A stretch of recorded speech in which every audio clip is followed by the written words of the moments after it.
To get people to create habits with your product to actually use it, it has to be out there where they can see it. And if your product is not beautifully designed, people will hide your product. So whether it be in the kitchen or in the living room or in your bathroom or in your bedside, whatever product that you're designing, it's important to create we as a company, we always say we're a design-led company. We create our products with the aesthetic in mind first. I'm Patrick J. McGinnis, and I coined the term FOMO. That's short for fear of missing out, and it's why some people end up following the crowd when they should be blazing a trail of their own. But if you want to achieve greatness in business and life, you've got to break free. Come on, I'll show you how. This is FOMO Sapiens, where we explore how entrepreneurial thinkers find the inspiration and the courage to build exceptional lives.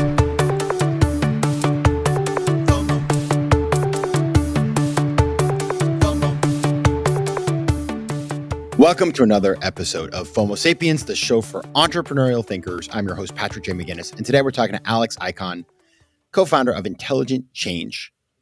Renowned as the creator of the widely acclaimed 5-Minute Journal, Alex has revolutionized daily routines for millions, fostering gratitude and positivity.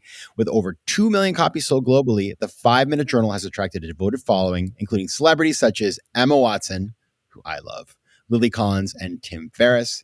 In addition to all this publishing, Alex organizes and hosts the annual Intelligence Change Summit, a by-invitation-only event that unites leaders and change makers to inspire and equip them for meaningful transformation in their lives. Beyond that, he is also an investor in restaurants, including he owns the Michelin-starred Endo at Rotunda and Sumi in London. Alex Ikonn, welcome to FOMO Sapiens. Thank you for having me. I mean, that's a bio that Ikonn is it's like, is that a stage name, by the way? I never asked you this. Or is that? No, it's my last name. Incredible. Passport, my legal name. I want to change my name to Pat. It's Ikonn and two N's. It's a strong name. So full disclosure for everybody, we met a couple years ago at Brilliant Minds. We've stayed in touch and become friends. And we were chatting this year. And I actually never really knew about you. And then I Googled you and this New York Times article shows up about the work that you do. So we're going to talk about that today. But before we do, I like to start every episode with the same question. And Alex, given that you're an icon, I must ask you this question. The question is this. Tell me something unexpected you learned about yourself that changed everything. Wow. Okay. Unexpected. I think it all stems and connects to what I do now, which is a big part of my life is gratitude. And my gratitude actually came out of a very dark place. It didn't come out of a happy place. And it really struck me when my father passed from cancer. And having gone through that experience, and when you're experiencing a loss of a loved one and you're going through grief, there's two ways to look at it. You can look at it as either something was taken away from you, or you can look at it that you had something special in your life for the time that it was there or they were there. And that's where gratitude and appreciation comes in, is really looking at the cup half full versus half empty. And it led me to really reframing my perspective of life and how I really live day-to-day life. And I went from somebody who had quite, I'll say, a scarcity mindset of why me, poor me, and all these bad things happening to me, because, unlike the image that I have, a lot of people think I'm just this, white privileged male who grew up in luxury and all this stuff. In reality, I was this poor immigrant kid, coming from Russia, moving to Canada, then parents divorced, single mother, 2 kids, just surviving welfare, working night shifts. Now I live in London and I have this fancy life and go to fancy events with you, but that wasn't my life. And what changed my life and changed my perspective, the unexpected thing, was really gratitude. It was as simple as that, of just shifting your mind to, even when times are difficult, to focus on what is going right in my life. And that unexpectedly changed my whole life. And now I'm here, which I'm really grateful for. Thanks a lot for sharing that. It's what I was thinking as you're saying this is it is a shift. And if you can do it, every day is just nicer. living life is more enjoyable. And it's not that, I mean, you still have bad things that happen to you, but I just had the experience. I spent time with somebody who told me their life story, and it was really difficult life story. And I thought to myself, like, why am I complaining? Or when people complain to me, I'm sort of like, if they're not real problems, it's sort of like, why are you spending your time on that? Right. And so it's a practice to get into. And, you have been on that journey. Now you have the 5-minute journal, 2 million copies sold, which is a ton of copy. I mean, that's a crazy success. Talk about where this came from. How did you come up with the idea, and how did you convert it from an idea into reality? Yeah, for sure. Thank you. And I think another thing to note in regards to the sales, like we became a publisher ourselves. So this is, in a way, it's not through Penguin or anybody. It's, we formed the company Intelligent Change, and in kind of, New York hustle style is kind of like selling CDs out of your back of your car. I was just in New York. I was just telling you, and like you see the hustle there. And same thing there. We formed a company and then began selling it. And now, of course, we publish for other creators and authors. But the 5-minute journal really started out of the idea that somebody came to me, learned that prior to Intelligent Change, I had another business. And that business was inspired off of the 4-hour work week. But that was written by Tim Ferriss. And UJ, who became my business partner, he was like, hey, for a friend of a friend, and I had a friend called Guy, and Guy was like, hey, you should talk to Alex, because UJ was looking for somebody who's actually done the 4-hour work week. Because a lot of times you read these books and you're like, has anyone actually done it? Totally. Like, is this like too good to be true? And Guy was like, yeah, Alex is like living the life. You should talk to him. And so we get connected, and UJ right away is like, teach me how to create a business. And I want to be like you and have the 4-hour work week. I'm like, well, like, right away, I'm like, slow down, like, let's get to know each other. And then we both just became friends, and because we had mutual interest for self-development, growth, mindfulness, wellness, that whole kind of segment. He was an avid, journaler, meditator. And because before I engaged with him, kind of helping him out, right away I said, when you're creating a business, and that's what I learned from my business, because the first one that I did it for the lifestyle and the money. And you quickly learn that even if you become successful, if you're not enjoying what you're doing, you quickly still become miserable. You're like, yeah, okay, I have money now and I have a nice fancy life, but if I'm not enjoying what I do or the product that I serve to people, then you're not going to be as fulfilled as if you're actually aligned with your mission and purpose in life. Yeah. And so I told him, like, hey, let's look into, what do you actually like? And he's like, well, I journal for an hour in the morning. I meditate for an hour. I exercise for an hour. It was like this 3-hour morning routine. Wow. And I'm like, well, good for you. But like, this is because you're like in your mid-20s, no girlfriend, no job really. Like, and you have all this time, and it's good that you're working on yourself. But at the same time, I'm like, how realistic is this to create this routine? But let's break this down. And I'm all about like 80-20. That's my biggest really takeaway from the 4-hour work week is like Pareto's law. How do you get to 80% amount of results with just 20% amount of effort? And I said, how do we break down this routine to make it more digestible and something that you can easily do? So the intention and the goal in creating the 5-minute journal was, how do we create the simplest, most effective thing that you can do every day to be happier? And in a way, how do we create, this is a kind of also, analogy for 5-minute journals, like, how do we create a toothbrush for your mind? Something that only takes you, 2 to 3 minutes to do in the morning and evening, that gets you all the results to really clear out and give you that headspace of clarity, of mindfulness, of just appreciation for your life. And that's how we then began on that creation of the 5-minute journal. We said, hey, because I said the best way to, for me to teach you is to actually do. So why don't we test out, let's do 1,000 of these together. Let's go 50-50 in business. Another rule: don't go 50-50 in business to anybody. Just that's a whole other side story.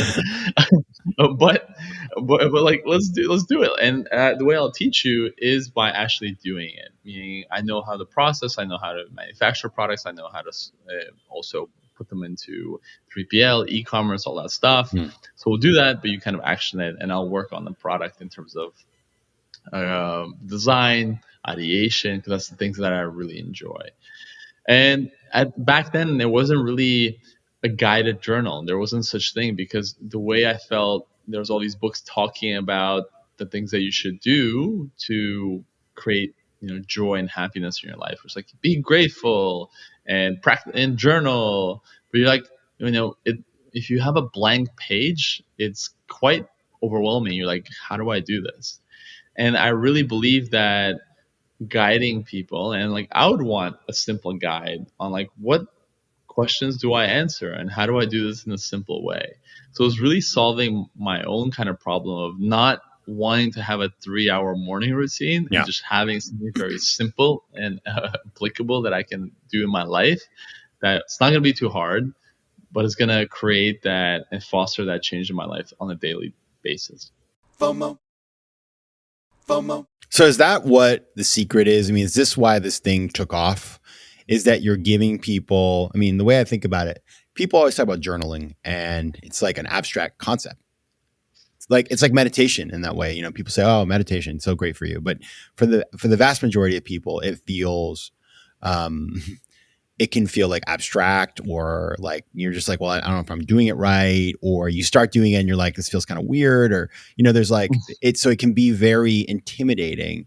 But when you give people a very simple way in and make something accessible, and then they try it and they realize, okay, this actually, I'm getting something from this, and they continue and they tell their friends about it, and so on and so forth. Is that what you did? Like, is that why it took off in that way, or what was the secret behind really making it go viral in the way that it has?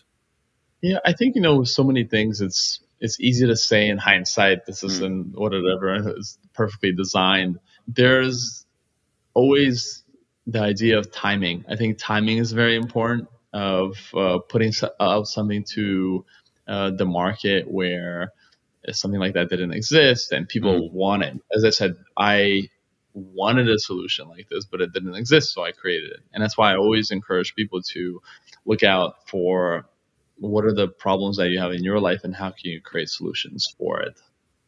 So for me, I think other form factors of the business, which I think that in the product, which made it successful, I was speaking with another founder the other day recently, is that to get people to create habits with your product to actually use it, it has to be out there where they can see it.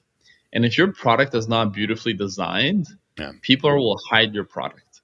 So whether it be in the kitchen or in the living room or in your bathroom or in your bedside, whatever product that you're designing, it's important to create, we as a company, we always say we're a design-led company. We create our products with the aesthetic in mind first.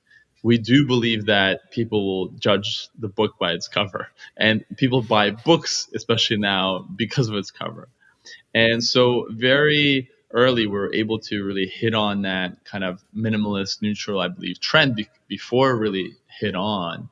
That's something very simple, beautiful. Also, the materials that we selected in regards to the linen, there'll be something that's luxurious but still attainable, that can sit, I said, on your coffee table, on your desk, or on your bedside table. I do believe the design and form factor is one of the reasons for its success, because it's something that people then shared. We're one of the first journals where, people before the 5-minute journal wouldn't share, hey, I'm doing a gratitude journal, but as it picked up, it also communicated their lifestyle or aspiring lifestyle that they want to live or who they want to become. One of the greatest examples of this when it comes to product design and creation is this whole idea of playing Mario. Do you remember the Mario game? Of course. Yeah. So in Mario, the funny thing is, right, when you eat a mushroom, you become Super Mario. I don't know if you know. I never thought about that. Wow.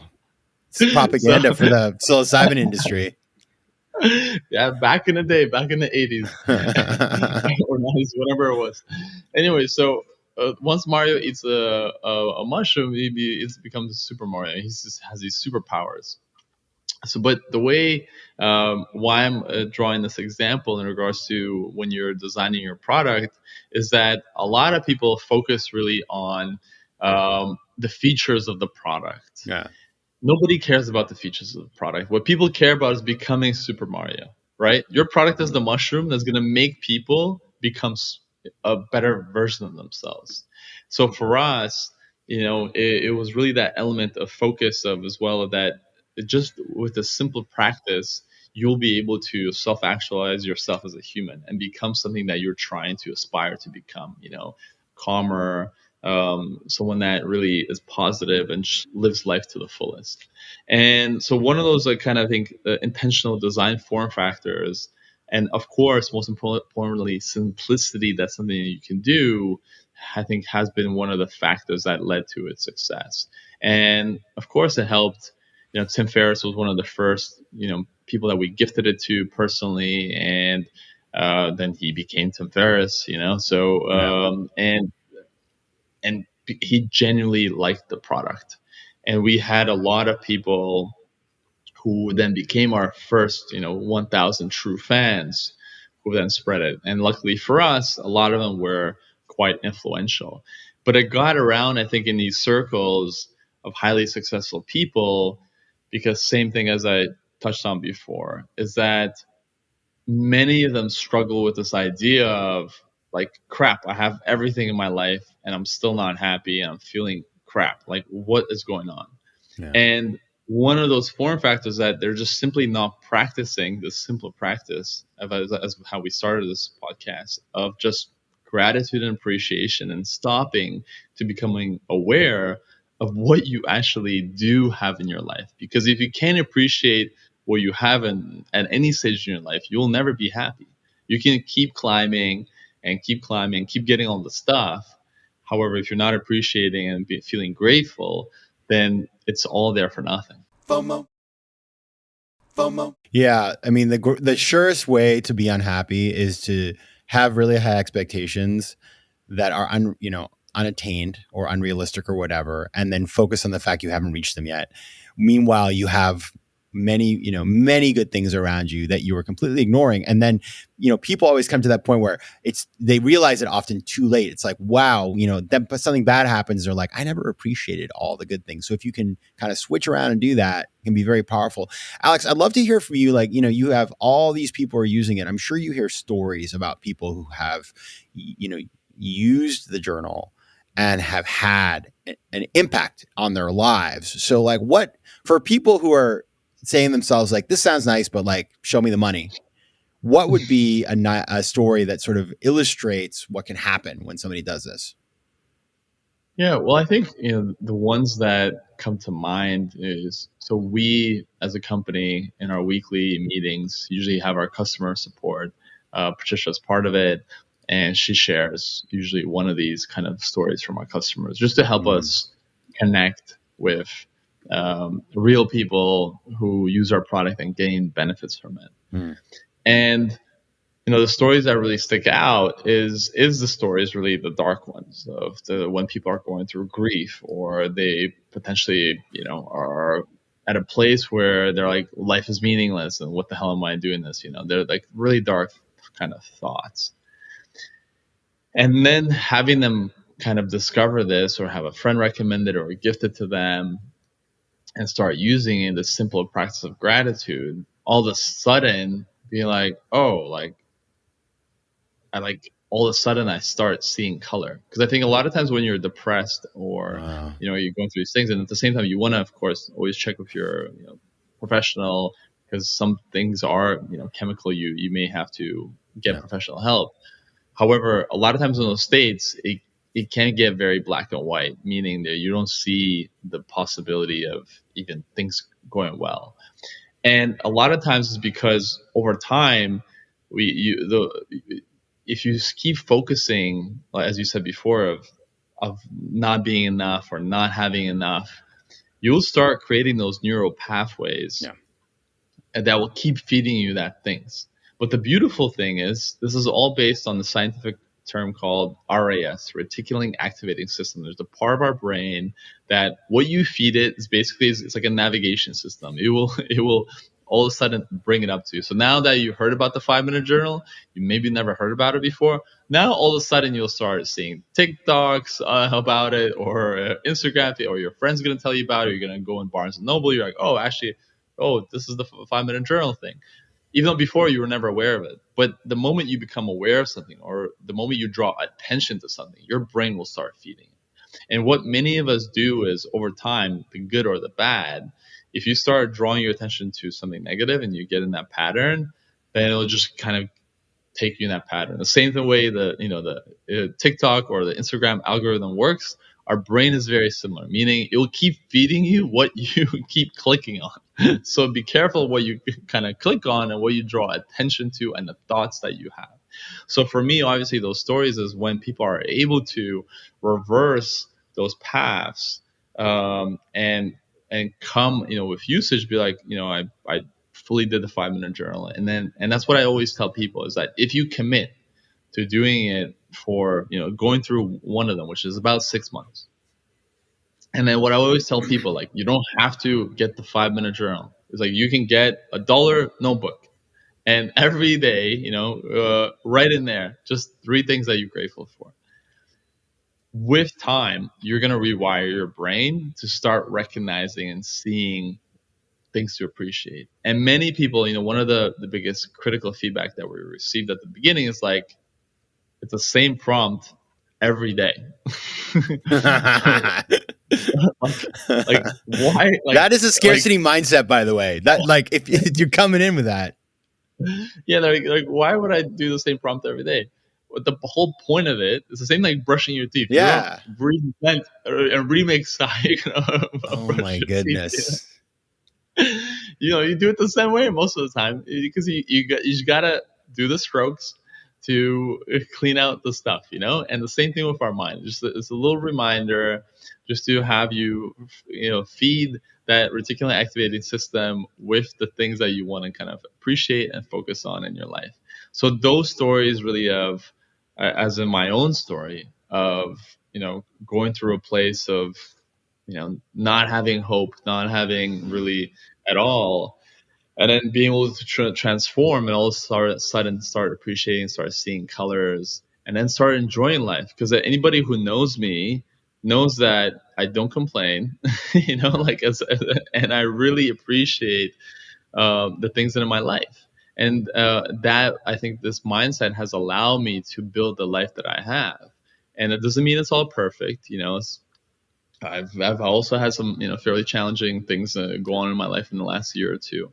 But especially what happens if you are in this habit, even when the tough moments come, you will still have something as a foundation to back on, to help you really navigate those really difficult moments in your life.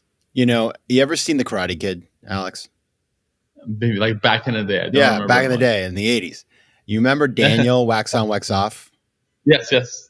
I mean, he did that over and over and over and over again until he learned, right? And it's the same thing. Like, what it kind of reminds me of the same prompt. It's like, the reason it's the same prompt is because you need to learn. And then, it's going to be part of who you are. It's the right question. Your job is to find the answer. And then when you do, you can rewire the algorithm inside your head so that it delivers you the things that help you rather than the things that are going to hold you back. So it seems pretty clear to me. I really like the frame on that. Now it is time, my friend, to move to the lightning round. Are you ready for that? Let's go. This may be given, you just told us that you're a happy guy, but and I know you do just kind of send out good vibes, but I don't want you to get flustered by the lightning round. Okay. So I just want to let you know, cool. This is a safe space. Cool. All right. Question number 1. What is a favorite quote? If you don't believe in magic, you'll never find it. Roald Dahl. That's a nice one. Okay. Strong start. Number 2, name a podcast or book that every FOMO Sapiens should know about. Sahil Bloom. What is that? No, Sahil Bloom. He's just a great person. You should follow him on Instagram and his podcast. He's great. Okay. Never heard of him. Okay, we'll check him out. There you go. Something new, something fresh. I know, it's good. I like that. Number 3, one piece of advice you would give to your younger self, besides be grateful. You are the average of the 5 people you hang around with. Yeah, that's such a good one. And final one. What's your most important memory? I would say the birth of my daughter, for sure. I think the moment you become a parent, it's like, whoa, like you just 3D printed a human. It's pretty crazy. Pretty good. Pretty good. All right, everybody. If you want to learn more about Alex, you can find him on Instagram at Alex Ikonn. That's ALEXIKONN. And there you can link to the 5-Minute Journal and Intelligent Change, all the other things he's doing. Go check it out. It is the kind of investment that will have a clear ROI if you make it. Alex Ikonn, the icon himself, thank you so much for being here. Thank you, Patrick, and thank you for everybody else for listening. FOMO. If you like today's show, please be sure to rate it and recommend it to your friends. And as always, you can find me on Instagram at Patrick J. McGinnis, on Twitter at PJ McGinnis, and on the web at FOMOSapiens.com or PatrickMcGinnis.com, where you can get all kinds of free resources to live a more decisive and entrepreneurial life. FOMO Sapiens is recorded in New York City. Theme music is by Mike McGinnis, and editing and post-production is by Josh Elstro. If you like today's show, please be sure to rate it and recommend it to your friends. And as always, you can find me at FOMOSapiens.com and at PatrickMcGinnis.com. To advertise on FOMO Sapiens, reach out to contact@FOMOSapiens.com.